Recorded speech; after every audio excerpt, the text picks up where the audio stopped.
Hey everyone, and welcome to the bar, where we make incredible cocktails inspired by history. Like this one. This baby is a thing of beauty. It looks and tastes amazing. And it was inspired by one of the craziest stories I've ever heard. It includes Greek gods, a swan, a golden apple, a wooden horse, and a lot of boats. So come on, let's go behind the bar while I make you this bad boy and tell you a tale that will give you a whole new appreciation for the power of beauty.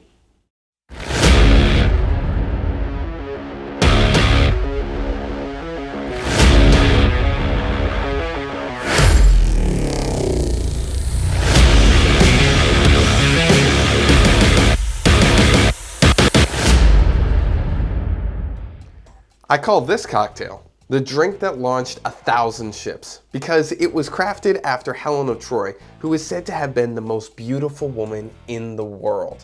This myth is nuts on so many levels. Now, we have to ask ourselves, was Helen really the most beautiful woman in the world?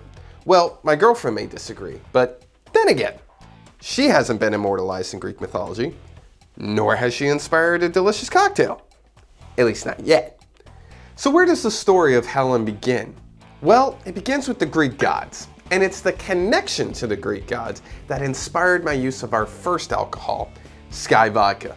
Now, why Sky? Well, it is blue and white, much like the Greek flag, although it's the wrong color of blue and the wrong color of white, but it's close-ish. Also, the gods we know lived on Mount Olympus, which was, reserved for the immortals, so you could say it was so high up in the sky, with two Y's because they're immortal, that it was outside the reach of, mortal hand. So, plus it's a pretty good vodka. It's fairly smooth, subtly sweet, really easy to mix with, and because I love you guys, is fairly inexpensive and pretty easy to find, and is the reason why we're going to be putting in a ½ ounce into our cocktail today, because it's going to make a great base. So we just pour on in.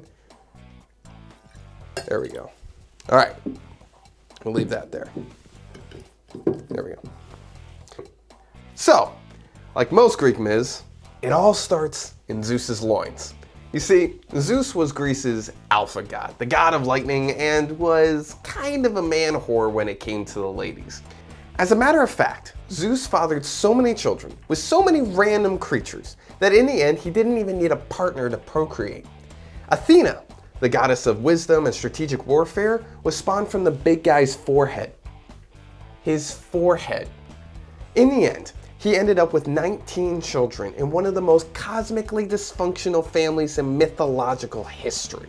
So, where does Helen of Troy fall in Zeus's oddly shaped family tree?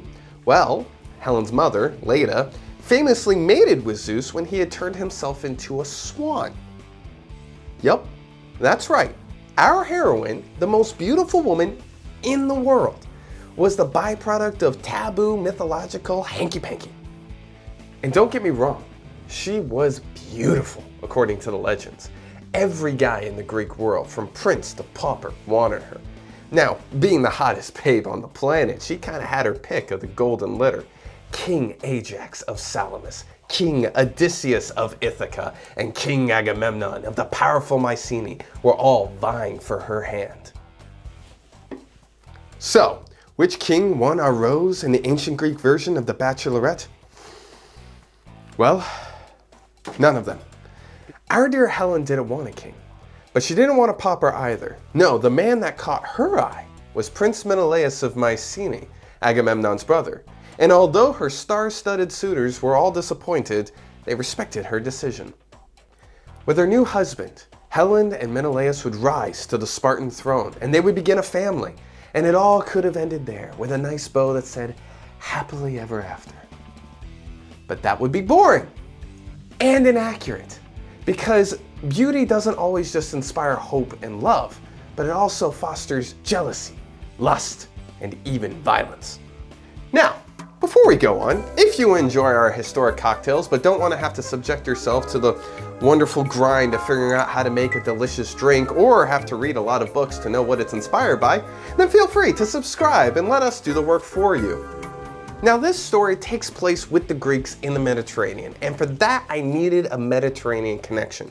I could usually go with a Greek ingredient here, but instead I'm going with Italicus, which, although it's Italian, it is still technically Mediterranean, and it has flavors that mimic a lot of those Mediterranean tastes. For example, with a lot of Greek food, you'll find lime or lemon or some other citrus. This has bergamot, which I really feel has notes of like orange peel, is the best way I can describe that flavor. And it is potent and delicious and sugary and bitter. I love it so much, which is why it's gonna be the feature flavor of our cocktail here. And we're gonna put in a ½ ounce into our shaker. Because anything more than a ½ ounce, I feel is really going to overpower the drink and make it too bitter. But I think it's gonna be a great addition here. Now, we've talked about Helen and Menelaus' wedding, but there's another wedding that took place years earlier that's fairly pertinent to our story. Up high on Mount Olympus, among the gods, in the sky, there was another couple tying the knot, Thetis and Peleus. I know what you're thinking. Who the Hades are they? Well, you may not have heard of them, but you've probably heard of their son, Achilles. Spoiler alert, he's kind of amazing. But guess who wasn't invited to Achilles' parents' wedding among the gods in the sky? Eris, the very special goddess of discord. I wonder why a couple wouldn't want the goddess of discord at their wedding. Well, you know, when most people show up to a wedding, they normally bring gifts like flowers or Saint Germain's, which is an elderflower liqueur, which is beautifully rich, syrupy, and has a nice bitter aftertaste that comes from our elderflower, and I think is a great addition to our cocktail at another ½ ounce here. So let's add that to our shaker. And add a little bit more gold to this beautiful cocktail. But you see, Eris, our very special goddess, didn't show up with flowers or Saint Germain's or a stand mixer or his and her bath towels. No, instead she showed up with a gift that wasn't even for the couple. Instead, she brought a golden apple, which had on it inscribed the words, "For the fairest," which apparently is a gift that every single goddess with immortal powers desperately wanted because Hera, Athena, and Aphrodite each wanted it for themselves. Now, it's this particular inclusion of the golden apple that leads us to our next ingredient in our drink, which is Laird's Applejack, which I'm gonna throw about a splash in.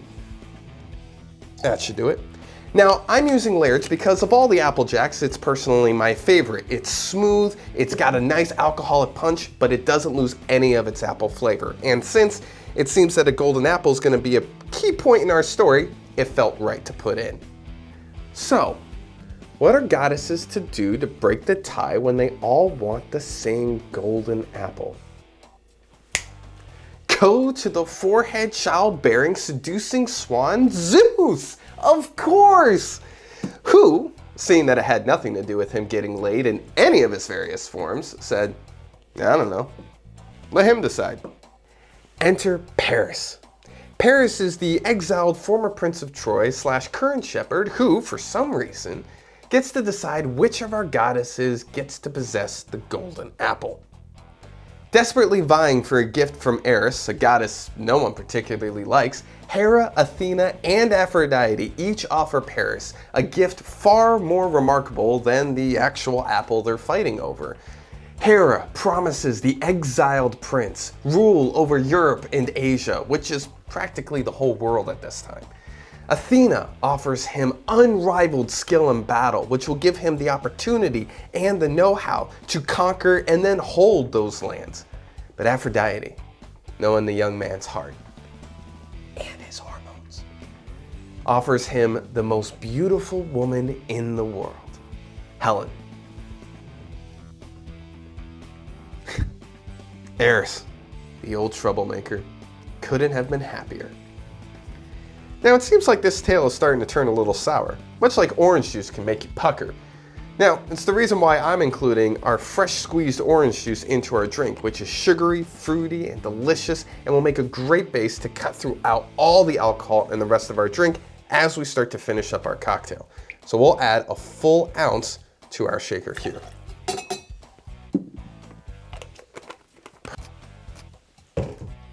Perfect.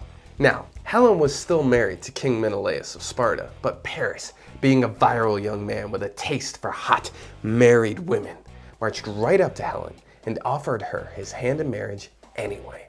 Of course, Helen looked at him and said, "Sorry, horny little fellow, but as you can see, I'm currently unavailable." At least she would have. Except when Aphrodite offers Paris the most beautiful woman in the world, she's not gonna let a little something like free will get in the way, is she? No, she enchants Helen, so that the moment that Helen sees Paris, she falls in love. What were they to do? Escape was their only option. Helen and Paris both fought through Helen's own Spartan guards to get to the ship and then sail for Troy, where they were met with open arms by King Priam. Sounds like a dumbass decision, doesn't it? But one, they were under the spell of a god. And two, beauty can make us do stupid things, right? I mean, for example, come here. Have you ever been to the gym and you see a really attractive person, so you throw on extra weight in order to impress said person that you've never met before, and then in the process of lifting that weight, you end up tearing a muscle, and then you're on the ground weeping as they completely ignore you? No? Just me? We've all been there, right? Now, upon hearing the news of Helen's betrayal, Menelaus was, well, how did the Greeks put it? Oh yeah, he was pissed. He grabs his brother, King Agamemnon, along with King Ajax of Salamis and Odysseus of Ithaca, and Achilles, the greatest among the Greeks, and they all set 1,000 ships into the sea to sail after Troy to bring his bride home. Because hell hath no fury like Menelaus scorned. In the battles that followed over the next 10 years, the ancient world would see the fall of great men. Hector, the greatest among the Trojans, and Achilles, the greatest among the Greeks, both die. Troy, with its beautiful walls and gorgeous buildings, is set ablaze when they accept a gift from the Spartans in the form of a wooden horse, which within its walls held a secret army. Even King Priam would meet his grisly end by the thrust of a Grecian blade. All because Eris was miffed and Aphrodite wanted a golden apple. Now, as we are wrapping up our story, I think it is only proper that we wrap up our drink. So, I'm gonna pour in our ice here, and then shake and finish her up.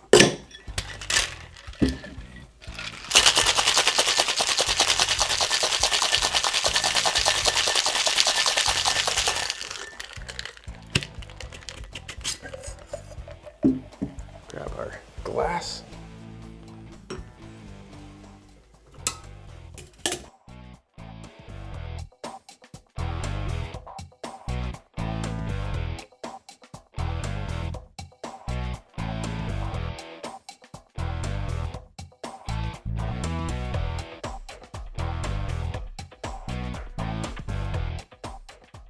Beauty, like this cocktail, is a powerful thing. The corruption of beauty and Paris's desire to possess it led to the loss of his family, his home, his kingdom, and his marriage. And Helen, his enchanted love, would be returned to the husband she chose, not the man who chose her. Now, isn't that a beautiful story? Well, let's try our cocktail and see if it's really in the eye or the taste buds of the beholder.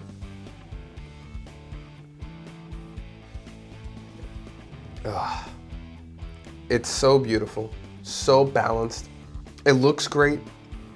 There's a citrus taste right on the top, and it's followed in by all those wonderful botanicals, which both of these are fairly syrupy in their constitution. If you actually poured them out, they would look almost like simple syrup. They're that heavy on the sugar content, but the bitterness that comes from the bergamot here and the elderflower here, combined with the tart that is cutting through all of the sweet in the orange juice, is wonderfully balanced, absolutely decadent and delicious. It's fantastic, honestly. And then you have the booziness that's carried on by the Sky and a little bit of the Applejack. It's a wonderful note. Now, it is said that the golden apple would grant immortality to mortals and that it was the tastiest food among the gods. So I guess it's kind of worth all of the crap that happened.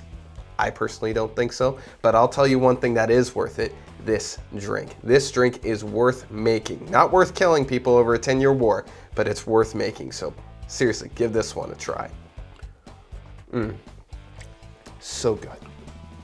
Thank you all so much for watching. If you guys enjoy our content, please feel free to like, share, subscribe, and comment. We'd love to hear from you guys. As you guys know, all of our cocktails here are inspired by history because after all, history is better with a drink. Cheers.